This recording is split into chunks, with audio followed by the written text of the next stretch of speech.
Listen, I don't know if Nagy needs coffee, but he's going to need some whiskey because this is going to get worse and worse and worse. He needs a lot, BT. Dude. I mean, I'm just going to hand this to you because you were really hot on this. I've got my thoughts, but you're the former player. What in the world happened yesterday with with Justin Fields and Nagy? Well, first of all, we know that Justin Fields is not quite game ready. We knew this from watching him in college and seeing, knowing how the NFL is very different. There were times in college, and you talked to me when I was doing the Big Ten championship game. And he was holding the ball and making bad decisions as he was holding the football. Those first read or two weren't there. Yep. You'd see him get frustrated. And that's just Pat Fitzgerald of Northwestern being a good defensive-minded coach, and he frustrated Justin Fields. And Olave didn't play that game, right? I think he got hurt in the game. Or no, he didn't. He had COVID. He didn't play that game. You're right. He had COVID. He did not play in that game. And so it was just Garrett Wilson. And, you take one guy away, it's really hard. But we knew when he came to the NFL, because of seeing things like that, defenses are going to confuse him. They're going to throw different coverages at you. They're going to make you think too much after the snap of the football. And so we know he's not ready. And so when the quarterback is not ready, as a head coach and as a play caller, you have to make it easy for him. And Matt Nagy did everything but make it easy for him. And it starts with the offensive line. Now, I know they have some injury issues, but Jason Peters, who is their starting left tackle, remember him from 2 years ago with the Philadelphia Eagles. He didn't stay healthy. He was like on the field, off the field. It's like, is this guy going to retire? He started at left tackle, BT. He's 39 years old. He'll be 40 in January. And you know who the right defensive end is for the Cleveland Browns? It's Myles Garrett.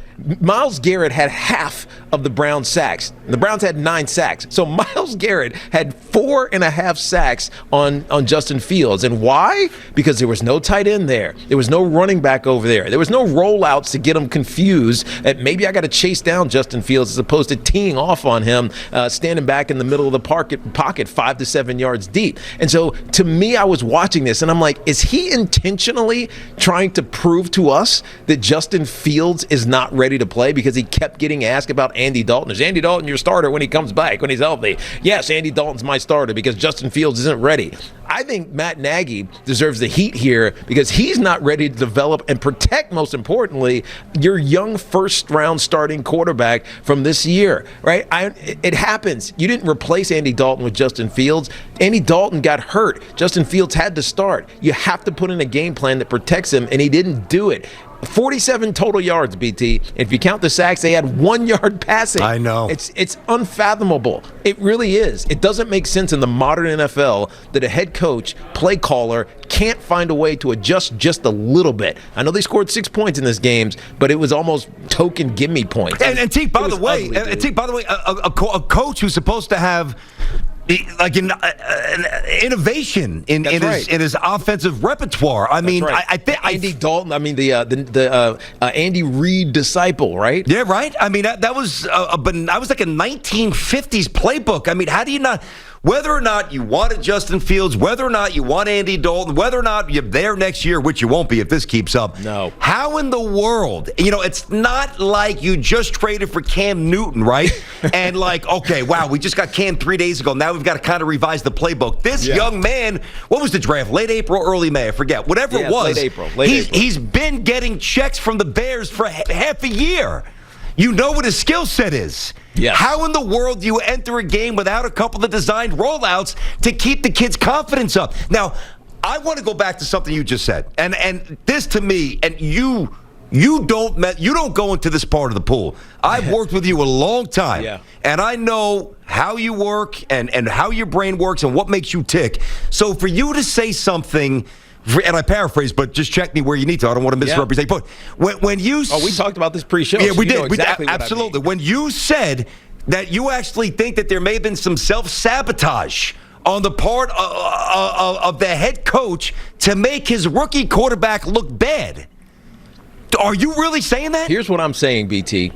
They lined up and ran 5-man protections the entire game. Now, what's 5-man protections? It's 5 offensive linemen blocking whoever comes, right? So if they dog or bring corners or bring middle linebackers or bring secondary folks, if they bring extra players outside of the scheme, there's nobody to block them. So basically, Justin Fields, it's not going to see it coming because he doesn't know how to read this. It's not like take one look at Chris Olave and Garrett Wilson and throw a bomb and then one of those guys will run under it like he did at Ohio State. It's make adjustments, get rid of the ball quickly, and protect yourself. At some point, you had to realize I need to bring some tight ends in, right? I need to keep a running back in the backfield. I can't run scat protections. I can't do these things because Justin Fields is not ready to do it. And so in the absence of it's one of two things, BT. It's either he was grossly incompetent watching that game saying, I'm going to call the same play again, and it'll be better this time. I'm going to do the same thing again, and they're not going to get home. I'm going to do the same play again and drop him back, 7 steps, and Jason Peters is not going to get his ass beat by Myles Garrett and hit my quarterback in his chin again, right? He got hit 15 times. He dropped back and threw the ball 20 times, BT. He got hit 15 to 20 times, right? So that's either incompetence on the part of your head coach or it's, I'm going to show you guys Justin Fields isn't ready. And whichever one it is, right? It's fireable offense is my point. Fireable today? Probably not today, but if it was another team that had pride in what they're doing, they would. Because BT, that was gross. 47 yards, it was embarrassing. 6 for 20, T. He even said it, BT. That's 30%, BT. Man, oh, he man. even said it after the game. It was embarrassing. BT, you know why that's wrong? Because he's looking at Justin Fields and saying, Justin Fields, you're going to find out why you got hit here. Right? Why you took this sack when you're hitting your last step and you're getting hit. But this is on you, Justin Fields. You're going to learn from this, Justin Fields. He's going to watch tape, and I know this because we used to do this all the time. You watch a tape, you go through a play, it's a negative play. All right, you did this and this and this. Let's correct it, make a note. He's going to look at this and say, that's on me. Yeah, you know what? That one's on me too. You know what? I shouldn't have called that play. That one's on me too. Right? Most of this negative tapes is on the play caller in this situation because you don't have to know jack about football to know that dropping back 20 times, 5-step and 7-step drops with that defensive rush, with that offensive line, without protecting him on the edges at all with big bodies or running back is going to get him killed, right? Finger here, right? Matt Nagy, don't go start pointing at Justin Fields, your rookie quarterback. Finger right here. And that's not what we heard. I mean, that's... Yeah, it is. I mean, it just feels like it's over in Chicago. I mean, quite frankly. That was ugly, BT. With Matt Nagy. I mean, it was embarrassingly bad, right? You could have called a better game than that.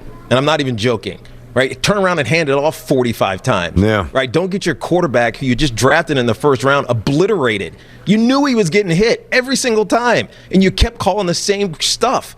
That frustrates me. It really does. I mean, if it's like a defense, like just say Fangio, like who was a long-time defensive coordinator, even though he's not calling the plays, but like if the head coach is a defensive coach, right? Yes. And this happens, it would still be unacceptable and very worrisome, and possibly to the ultimate detriment of the young quarterback he just drafted.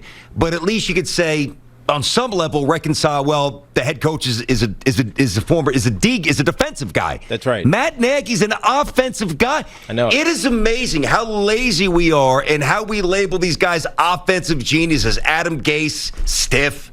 Matt Nagy, stiff. I mean, maybe it wasn't Mitch Trubisky.